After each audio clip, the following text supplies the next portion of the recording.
Goeiemôre vriende en baie welkom by ons oordeenking op hierdie pragtige Vrydagoggend.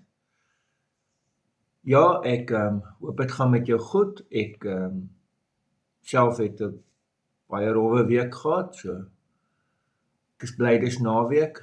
En ek hoop vir jou ook. Ek hoop die naweek bring vir jou ook mooi rus en bietjie herstel in. En ons staan nou vandag stil by 'n ongelooflike vers. As jy tyd het, gaan dink bietjie daaroor weer en gaan bid oor dit. Kom ons lees hierdie vers 25 uit Johannes 12 uit. Wie sy lewe liefhet, verloor dit. Maar wie sy lewe in hierdie wêreld gering ag, sal dit vir die ewige lewe behou. Geliefdes, baie vertalings vertaal ook hierdie gering ag met wie sy lewe in hierdie wêreld haat. So, wie sy lewe liefhet, verloor dit, maar wie sy lewe in hierdie wêreld gering ag of haat, sal dit vir die ewige lewe behou. Hier is dit weer baie belangrik vir die konteks. Hierdie vers staan tussen 24 en 26. Ons sal in vers 26 môreoggend dit behandel oor hoe die konteks, hoe dit eintlik gaan om Jesus te volg. Onthou ook gisteroggend se teks, as 'n koringkorrel nie in die grond val en sterf nie. En daar het Jesus natuurlik heel eerste na sy eie lewe verwys, né? En nou is ons by hierdie vers 25. Vers 25 verduidelik dan eintlik wat beteken dit, want onthou nou vers 24 wat gesê het as 'n koringkorrel moet sterf om vrugte dra, en dit het natuurlik eers van Jesus gepraat, maar het ook verwys na sy disippels. Dit het nie net oor Jesus gegaan nie. En nou verduidelik vers 25, wat beteken dit om 'n disipel te wees? So, hier is 'n groot paradoks, wat ek eintlik wil sê met verloor om te bewaar. So, Jesus beskryf twee teenoorgestelde houdings teenoor jou lewe. Aan die een kant is hier die houding van wie sy lewe liefhet, en die resultaat is, hy verloor dit. Die ander kant is 'n houding wie sy lewe haat of gering ag, soos ons teks vanoggend gelees het. Hy bewaar dit vir die ewige lewe. Verstaan jy, dit maak eintlik nie, in ons kop maak dit nie logies sin nie. Wel, in my kop maak dit nie logies sin nie. Kom ons kyk verder. So Jesus praat hier van twee verskillende maniere van leef. Die een kant is 'n lewe wat 'n selfgerigte lewe is. Dit eindig in verlies. Die ander kant is 'n Godgerigte lewe. My lewe is gerig op God en my lewe is gerig op selfopoffering. Ek gee letterlik myself prys, soos wat Jesus gedoen het. En dit eindig in die ewige lewe. Die oorspronklike Grieks het my nogal hier klein bietjie gehelp. Nou, ek het op universiteit verskriklik geworstel deur Grieks en ek kan dit nie goed genoeg ken om sonder woordeboeke nou te kyk na dit, nie? En dan is daar natuurlik ook rekenaarprogramme wat 'n mens nou baie help deesdae om die Grieks te ontleed. En die Griekse woord vir lewe hier is pouchai. En dis anderste as ons woord vir lewe wat,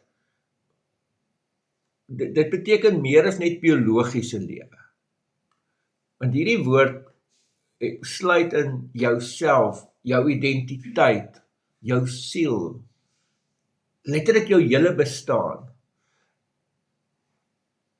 So, Jesus praat nie hier net van fisiese sterwe nie, maar van jou hele self en hoe jy dit beskou.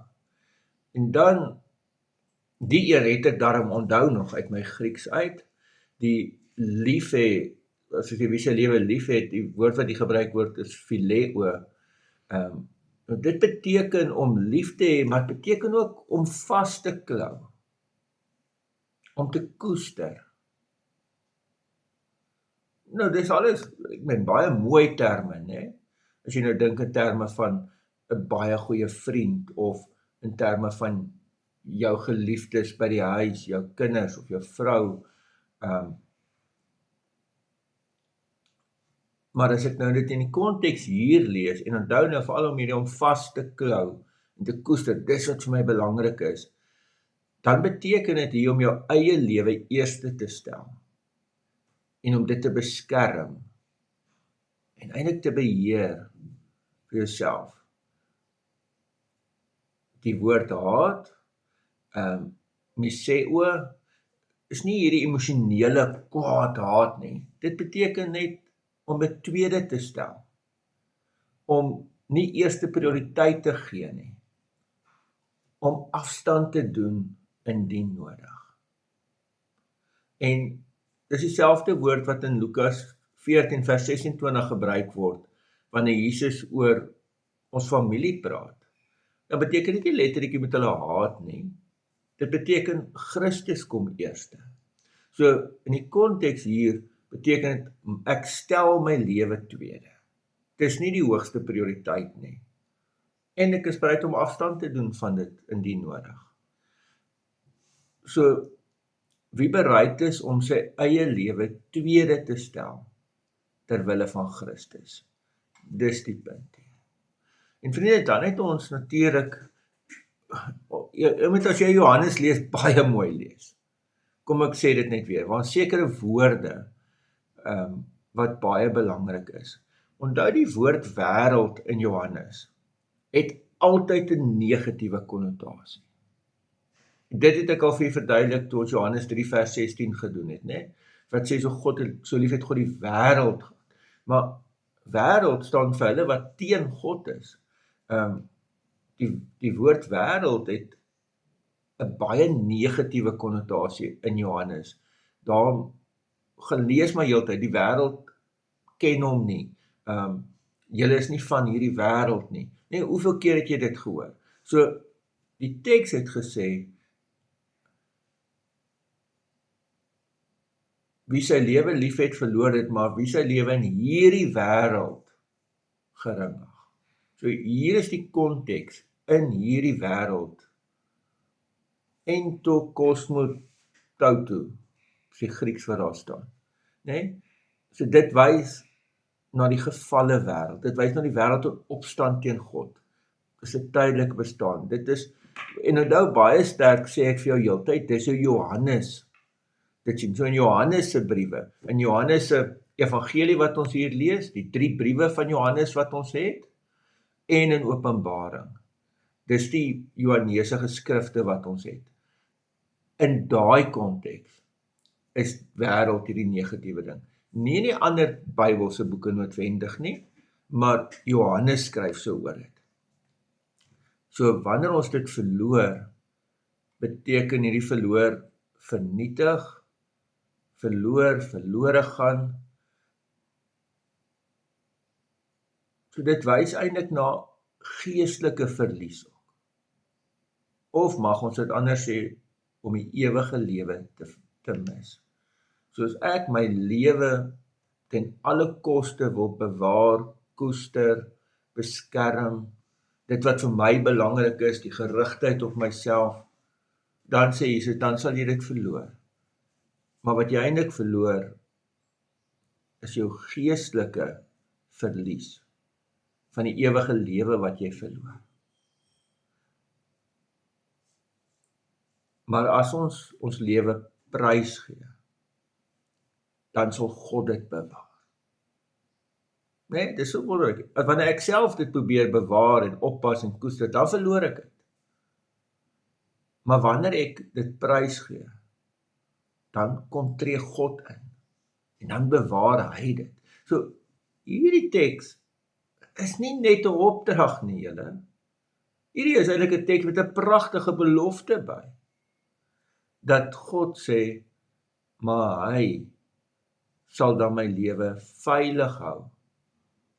Hy sal dit beskerm, hy sal dit bewaar. En in Johannes spesifiek beteken dit en impliseer dit, dat God bewaar my lewe veilig vir die ewigheid. So die kern van hierdie boodskap van Jesus, as jy jou lewe vir jouself wil behou, verloor jy dit. As jy jou lewe bereid is om dit aan Christus oor te gee, dan vind jy die ware lewe. Nou dit sluit in selfverloning, waarmee ons nie baie goed is nie, oorgawe, vertroue en disippelskap. Beteken nie noodwendig, dit kon dit in hulle tyd ook, en ook vandag vir baie Christene, maar dit is nie noodwendig dat dit beteken fisiese dood nie. Maar dit beteken 'n lewe met 'n nuwe prioriteit. So mag ek en jy met hierdie nuwe prioriteit gaan lewe, vriende. Mag jy 'n ongelooflike dag hê. Ek hoop hierdie het bietjie gehelp om hierdie vers wat eintlik oop is vir verwarring, bietjie beter te verstaan. Totsiens. Here almagtige God, baie dankie vir hierdie teks.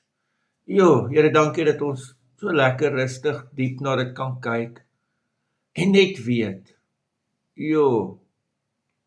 U bewaar ons. U bewaar ons lewe vir die ewige lewe.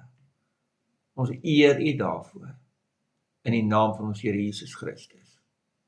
Amen. Vriende, mag jy 'n wonderlike dag hê. Tot môreoggend. Totsiens.